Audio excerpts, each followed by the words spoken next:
बॉलीवुड की छावा मूवी ने भारतीय लोगों के सामने दो पक्ष रखे।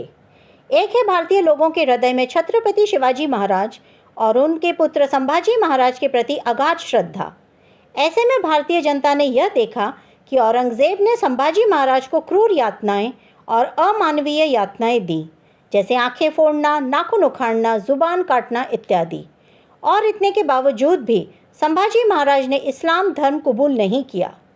लोगों के मन में औरंगजेब के प्रति घृणा उत्पन्न हो गई और ऐसे में समाजवादी पार्टी के नेता अबू आज़मी ने औरंगजेब की प्रशंसा करते हुए बड़ा ही घृणित बयान दे दिया। इन दोनों कारण से औरंगजेब का नाम एक बार फिर चर्चा में आ चुका है। इसलिए हम औरंगजेब के ही बर्बरतापूर्ण कारनामों को पूर्ण तथ्यों के साथ जानने की कोशिश करते हैं। हाल ही में प्रयागराज में महाकुंभ संपन्न हुआ और ऐसे में जदुनाथ सरकार की पुस्तक हिस्ट्री ऑफ औरंगजेब में स्पष्ट रूप से लिखा हुआ है कि 1666 में हरिद्वार में औरंगजेब ने कुंभ मेले पर हमला करके हजारों हिंदुओं का नरसंहार किया था। उसी पुस्तक में यह भी लिखा है कि औरंगजेब ने काशी, मथुरा, सोमनाथ के मंदिरों को भी नष्ट किया। काशी का विश्वनाथ मंदिर, मथुरा का केशव देव राय मंदिर और अयोध्या के कई मंदिरों को उसने नष्ट किया। औरंगजेब के एक दरबारी साकी मुस्ताद खान की पुस्तक महासेर आलमगिरी और वाराणसी के गजेटियर में यह स्पष्ट लिखा हुआ है कि औरंगजेब ने गुजरात के गवर्नर को स्पष्ट कहा कि मूर्ति पूजा बंद कर दी जाए और 9 अप्रैल 1669 को औरंगजेब ने ही हिंदू मंदिरों को गिराने का आदेश भी जारी कर दिया।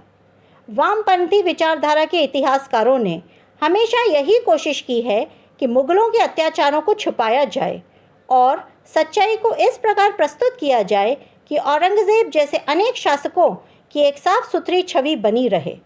इसी बारे में लेखक संतोष सिंह ने अपनी पुस्तक श्री गुरु प्रताप सूरज में लिखा है कि गुरु तेग बहादुर जी को कश्मीरी हिंदुओं की धार्मिक स्वतंत्रता की रक्षा के लिए अपने प्राण न्यौछावर करने पड़े। इसी कारण उन्हें हिंद की चादर नाम से भी जाना जाता है। ईश्वरी प्रसाद की किताब ए short history of Muslim rule in India में यह स्पष्ट लिखा है कि 1679 में औरंगजेब ने हिंदुओं पर जजिया टैक्स लगाया था। यह एक प्रकार की हिंदुओं से ली जाने वाली इस्लामी रंगदारी थी ताकि हिंदू आर्थिक रूप से कमज़ोर हो जाएं और इसके प्रभाव में धर्म परिवर्तन कर लें। इसी प्रकार अंग्रेज़ अधिकारी जेम्स टॉड की पुस्तक annuals and antiquities of Rajasthan में भी हम पढ़ते हैं कि औरंगजेब ने मारवाड़ और मेवाड़, जिन्हें हम आज जोधपुर और उदयपुर नाम से जानते हैं, वहाँ के राजपूतों पर आक्रमण कर हजारों राजपूतों की हत्या कर दी थी।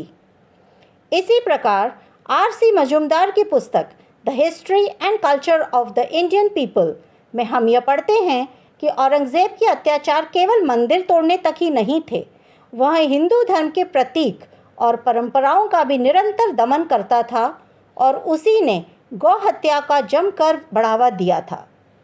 वामपंथियों ने अक्सर ऐसे नैरेटिव फैलाए हैं कि औरंगजेब हिंदुओं को अपने दरबार में नियुक्त करता था, लेकिन सच्चाई यह है कि राजनीतिक सत्ता बचाने के लिए यह कार्य किया जाता था और बड़े मंदिरों को तोड़ने के लिए कुछ छोटे मंदिरों में दान भी औरंगजेब करता था, जिसको हम एक राजनीतिक चाल कह सकते हैं।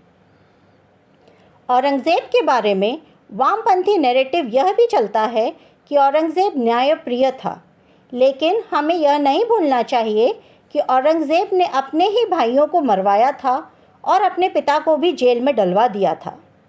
ऐसे में कोई भी समझदार और तार्किक दृष्टिकोण वाला व्यक्ति कभी भी औरंगजेब की प्रशंसा को स्वीकार नहीं करेगा। उसको एक आतंकवादी का नाम देना उचित है, क्योंकि उसने हिंदुओं और सिखों के प्रति क्रूरता की सारी सीमाएं पार कर दी थीं। हम सच्चे भारतीय हैं और हम कभी भी औरंगजेब जैसे क्रूर अत्याचारी के गुणगान नहीं सुन सकते। इस वीडियो में जो भी रेफरेंस दिए गए हैं, आप सभी उसको स्वयं गूगल पर चेक कर सकते हैं। और यदि हम फिल्म छावा की बात करें तो उसमें औरंगजेब की क्रूरता का बहुत छोटा सा अंश दिखाई गया है। जब वो थोड़ा सा अंश इतना भयानक है तो हकीकत में उस समय जो अत्याचार हम सभी के पूर्वजों ने झेले होंगे उनकी कल्पना करके ही हमारे रोंगटे खड़े हो जाते हैं। औरंगज़ेब का इतिहास जो किताबों में है वह एक वामपंथी छलावा है। सच्चाई को हम देखें और पुस्तकों का अध्ययन करें। इसके साथ ही आपको इस गंभीर विषय पर विचार करने के लिए विवश करते हुए हम इस वीडियो को विराम देते हैं। धन्यवाद।